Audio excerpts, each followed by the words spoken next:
प्रतिशोध की भावना किसी भी परिस्थिति में अनुचित है। इससे कुछ भी प्राप्त नहीं होता। ये व्यक्ति को अंधकार की ओर धकेल देती है।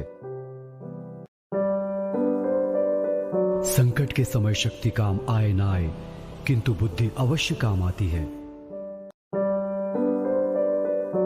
बुद्धिमान वही होते हैं जो परिस्थिति देख और समझकर निर्णय लेते हैं और उसका सामना करते हैं। अधर्मी कितना भी बलवान क्यों न हो, किंतु धर्म को कभी पीछे नहीं हटना चाहिए।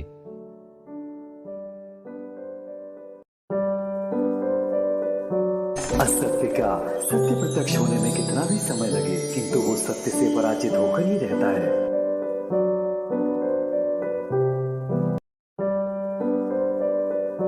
अकस्मात भीषण परिस्थिति किसी के भी जीवन में आ सकती है। ऐसी विकट परिस्थिति से हमें शीघ्र बाहर निकल आना चाहिए।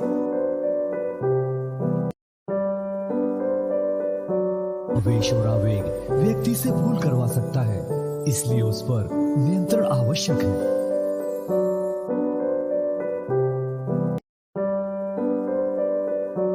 दायित्वों को निभाते हुए माता पिता की आज्ञा का पालन करने वाला योग्य व्यक्ति कहलाता है।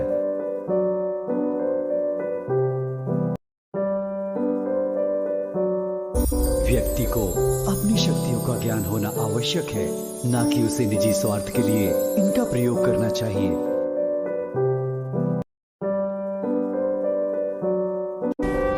भगवान की भक्ति भी मर्यादा का पालन करने पर ही सफल होती है।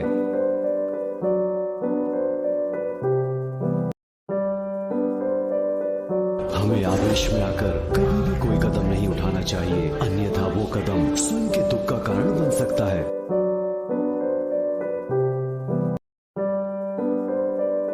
युद्ध हो या प्रतियोगिता, जो भी युक्ति एवं बुद्धि के साथ भाग लेता है वही विरोधी को कठिन चुनौती देता है।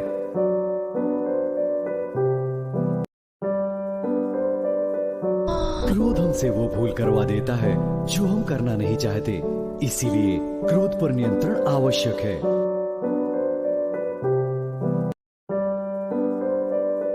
हमें कोई भी कदम उठाने से पूर्व उसके होने वाले परिणाम पर अवश्य विचार करना चाहिए, अन्यथा परिणाम भुगतना पड़ सकता है।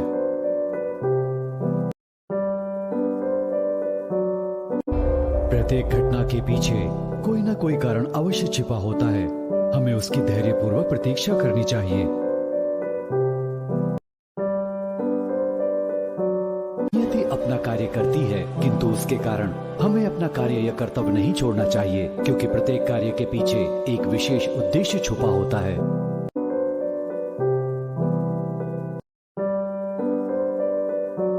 नियम विशेष या आम किसी में भेद नहीं करते, उनका पालन सभी के लिए अनिवार्य होता है।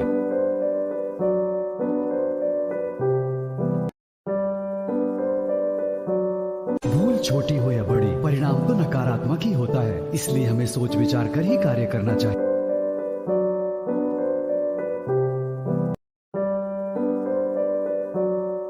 कर्तव्य निजी स्वार्थ से ऊपर ही होता है। ये व्यक्ति पर निर्भर करता है कि वो कौन से मार्ग को चुनता है।